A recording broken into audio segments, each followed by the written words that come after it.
बाली से ये बड़ी कवरेज TV9 भारतवर्ष आपको दिखा रहा है। बाली में मौजूद है भारत के प्रधानमंत्री नरेंद्र मोदी। G20 के मंच पर प्रधानमंत्री ने ग्लोबल लीडर्स को तमाम बड़े मुद्दों पर दो टूक संदेश दे दिया है और यही नहीं, प्रधानमंत्री साथ साथ समाधान भी सुझाते गए। आइए देखते हैं एक एक करके कि पीएम मोदी ने आखिर क्या क्या कहा है और विश्व में उनकी कही बातों का कितना गहरा संदेश गया है। पूरी एनालिसिस ध्यान से आपको हम दिखाएंगे, एक एक वो बयान जो कि प्रधानमंत्री ने बाली में कहा है। सबसे पहले पीएम ने क्या बोला ये आपको बताते हैं। कोरोना और यूक्रेन संकट दुनिया में तबाही का जिम्मेदार है, ये प्रधानमंत्री ने कहा और विश्व में क्या मैसेज इससे गया है ये आपको हम समझाते हैं। रूस यूक्रेन के साथ चीन पर भी सवाल उन्होंने उठाया। रवि बिल्कुल, और चीन को लेकर देखिए कहीं ना कहीं ये मैसेजिंग स्ट्रांग है और देखिए क्या बोला प्रधानमंत्री ने। G20 से विश्व को अधिक अपेक्षाएं हैं, तो इसका मतलब क्या, संदेश क्या है।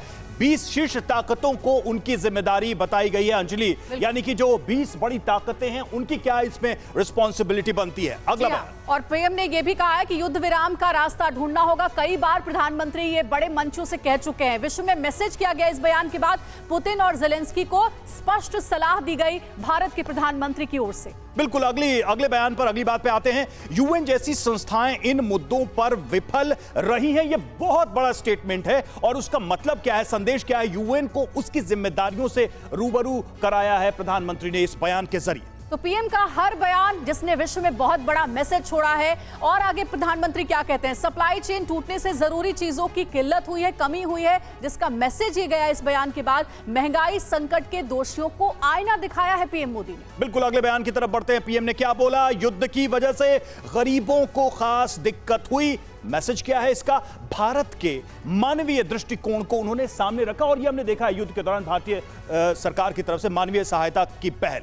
जी, और अगली बड़ी बात कही गई, शांति सद्भाव सुरक्षा के लिए ठोस संकल्प लेना जरूरी है। मैसेज ये गया कि भारत की ओर से ग्लोबल विजन प्रधानमंत्री नरेंद्र मोदी ने अपने इन बयानों के जरिए पेश किया है। तो अगले सेंटेंस की बात करें तो अगले बयान की, तो अगले वर्ष G20 बुद्ध गांधी की भूमि से शांति संदेश देगा। तो भारतीय मूल्यों और सहिष्णुता की परंपरा की उन्होंने याद दिलाई है। साफ साफ ये मैसेज है कि भारत का इस पूरे मामले में अपना मंतव्य क्या है, भारत का मैसेज क्या है इस तनावपूर्ण वैश्विक स्थिति के बीच में।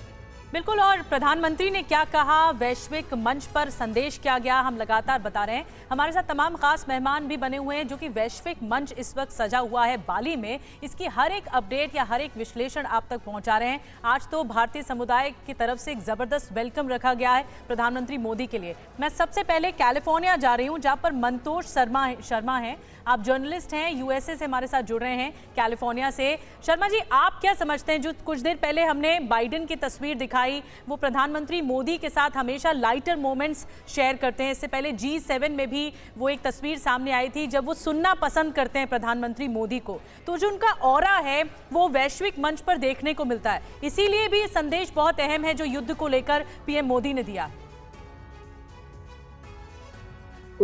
क्वेश्चन क्लियर नहीं हो हमको। मेरी समझ में जो हम लोग देखें अभी प्रधानमंत्री मोदी जी के और बाइडेन का जो मिलन था, मेरी समझ में ग्लोबल लेवल पे दो प्रोफेशनल पॉलिटिशियन का, वर्ल्ड क्लास पॉलिटिशियंस का मिलन था। इससे ज्यादा तो नहीं दिख रहा था जो हम देख रहे थे। इसका असर क्या पड़ेगा? क्योंकि अगर आप फर्क क्या पड़ेगा, जो फ्रेमवर्क रिलेशनशिप है इंडिया और यूएस का, वो रिलेशनशिप इंटैक्ट है, वो लास्ट 20 ईयर्स से उस डायरेक्शन में वो काम चलता चलेगा।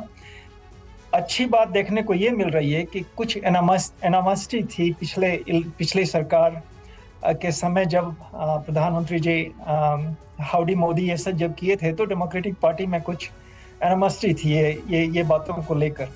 और उसके बाद कुछ एडमिनिस्ट्रेशन में भी कुछ ऐसी बातें हुई थी कि जिसके लेवल पे लग रहा था कि कुछ तकरार होगी, लेकिन बैकग्राउंड में काफी काम हुआ है और उसके अनुसार काफी चीजें अलाइन हो गई हैं। बिल्कुल सर, इस मुलाकात से और G20 सम्मेलन में भारत के प्रधानमंत्री के जाने से उम्मीदें कई सारी बंधी हुई हैं। स्टूडियो में आना चाहूंगी गोयल सर आपके पास। आप भी लगातार देख रहे हैं कि G20 में कैसे ग्लोबल लीडर के तौर पर उभर कर सामने आ रहे हैं भारत के प्रधानमंत्री नरेंद्र मोदी। अभी पॉइंट वाइज जो हमने उनके स्टेटमेंट्स बताए हैं, जिसमें उन्होंने एक बार फिर से विश्व मंच पर यह कहा है ये समय युद्ध का नहीं है और युद्ध को रोकने के लिए पीस टेबल पर आना चाहिए। ग्लोबल लीडर के इस मैसेज से क्या कन्वे हो रहा है और क्या यूक्रेन रूस मानेंगे भारत के प्रधानमंत्री के मीडिएटरशिप करने से? देखिए, प्रधानमंत्री मोदी से और भारत से उम्मीदें तो बहुत हैं, क्योंकि G20 में इस समय भारत एक ऐसी इकोनॉमी है जिसका कि ग्रोथ रेट सबसे ज़्यादा है, पांचवी बड़ी व्यवस्था है, पॉपुलेशन है, भारत ने जितनी पेंडेमिक के दौरान मदद करी है, तो काफ़ी उम्मीद है कि जो भारत का रोल काफ़ी पॉजिटिव रहेगा और काफ़ी इन्फ्लुएंशियल रहेगा। अब बात करते हैं हम यूक्रेन की, जो आपने सवाल पूछा स्पेसिफिकली। साफ साफ संदेश गया है कि युद्ध विराम जरूरी है, क्योंकि युद्ध विराम के बाद ही जो ग्लोबल सप्लाई चेन्स हैं वो फिर नॉर्मल होंगी।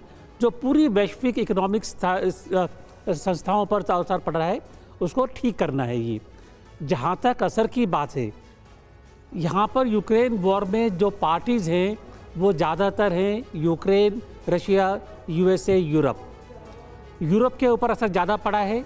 तो मेरे को लगता है कि यूके और फ्रांस भी और जर्मनी भी चाहते हैं कि युद्ध विराम जल्दी हो, लेकिन यूएसए का क्या रुख है और देखिए वो देखना पड़ेगा।